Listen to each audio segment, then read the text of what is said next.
On va maintenant voir le cycle de vie d'un projet. Donc, un projet, en fait, quand il arrive, il est ici dans Nouvelle demande. Vous cliquez sur Nouvelle demande. Et ici, vous avez Action. Vous cliquez ici, ce qui est marqué Prendre en charge, et vous affectez à un chef de projet.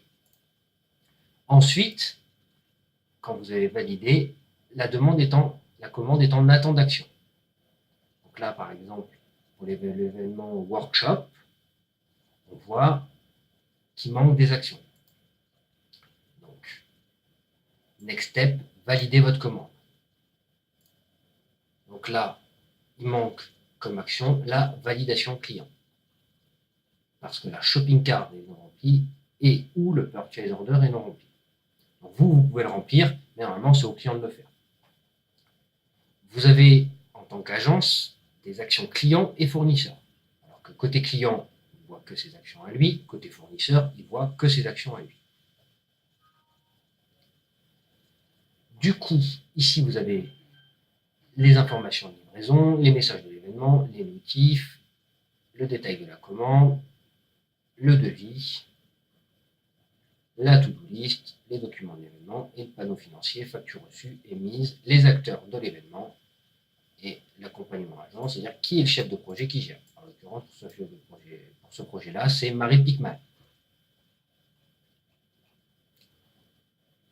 Quand le client aura validé, donc rempli sa shopping cart, la commande passera dans commande validée.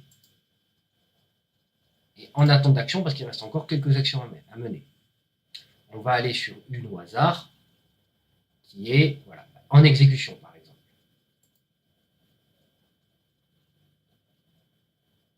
En exécution, donc là, commande validée, next step, valider la réception de celle-ci après la livraison. Donc on voit que là, le client n'a pas réceptionné la commande, il n'a pas cliqué sur réceptionner. Dès qu'il cliquera sur réceptionner, automatiquement,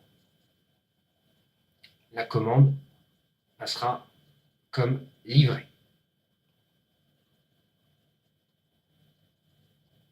On va aller en voir une autre qui est livrée.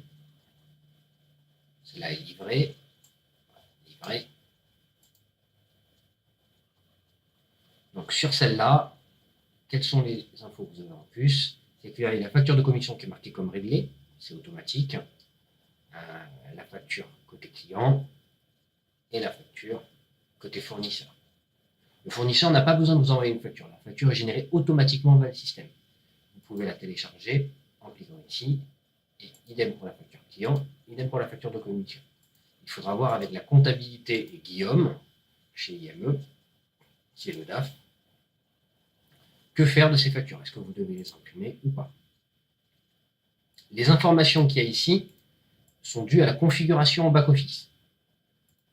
Par exemple, ici, c'est parce qu'on n'a pas affecté le bon site Capgemini, que ce n'est pas la bonne adresse. Donc il faudra la refaire.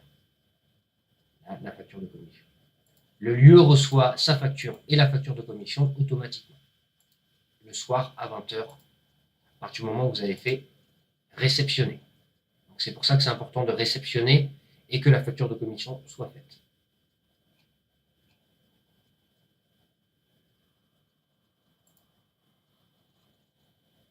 Vous avez évidemment ici des alertes avec les messages. Donc, il y a tout l'historique en fait de tous les mails qui ont été envoyés automatiquement. Et vous êtes en copie systématique de tous ces mails. Quand vous cliquez sur historique, évidemment, vous avez l'historique. Il est ici. Vous pouvez commencer à taper quelque chose. Normalement, il y a des CO partout. Donc voilà pour le petit tour sur la gestion d'un projet, un projet en cours. Ah oui, vous avez aussi une autre fenêtre qui est le détail de la commande. Ça se présente un petit peu différemment, mais c'est exactement les mêmes informations, sauf qu'il n'y a pas l'aspect financier. Vous direz à quoi ça sert? Ça sert si dans l'événement, le client en fait avait une commande pour Sophie Zenko, et puis en dessous, une commande pour traiteur Toto. Donc là, du coup, il y aurait deux commandes. Et donc, c'est là, il faudrait entrer dans le détail de la commande pour voir plus en détail ce qui a été commandé par le client.